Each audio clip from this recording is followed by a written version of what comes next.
আজকে আপনাদের জানাতে চলেছি হরিদ্বারে এসে কোথায় থাকবেন আর কোথা থেকে গাড়ি নেবেন। ঠিক হরিদ্বারের স্টেশন থেকে বেরিয়ে এই মূর্তি সামনে রাস্তা দিয়ে বেরোলেই দেখতে পাবেন এই শ্রীনাথ ট্রাভেলস। এখানে কিন্তু সব রকমের বাস সার্ভিস, ট্যাক্সি সার্ভিস সব কিছুই পাওয়া যায়।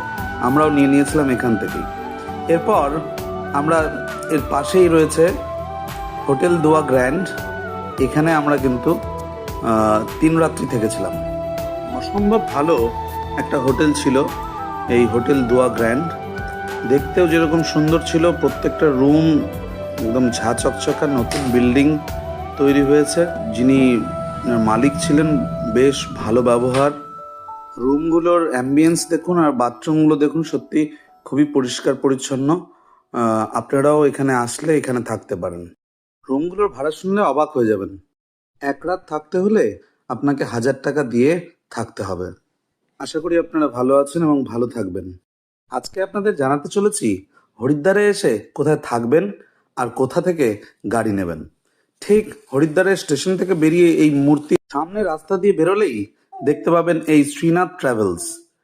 এখানে কিন্তু সব রকমের বাস সার্ভিস, ট্যাক্সি সার্ভিস সব কিছুই পাওয়া যায়। আমরাও নিয়ে নিয়েছিলাম এখান থেকেই। এরপর আমরা এর পাশেই রয়েছে হোটেল দোয়া গ্র্যান্ড। এখানে আমরা কিন্তু 3 রাত্রি থেকেছিলাম। অসম্ভব ভালো একটা হোটেল ছিল এই হোটেল দোয়া গ্র্যান্ড। দেখতেও যেরকম সুন্দর ছিল, প্রত্যেকটা রুম একদম ঝা চকচকা, নতুন বিল্ডিং তৈরি হয়েছে। যিনি মালিক ছিলেন বেশ ভালো ব্যবহার। রুমগুলোর অ্যাম্বিয়েন্স দেখুন আর বাথরুমগুলো দেখুন, সত্যি খুবই পরিষ্কার পরিচ্ছন্ন। আপনারাও এখানে আসলে এখানে থাকতে পারেন। রুমগুলোর ভাড়া শুনলে অবাক হয়ে যাবেন। 1 রাত থাকতে হলে আপনাকে 1000 টাকা দিয়ে থাকতে হবে।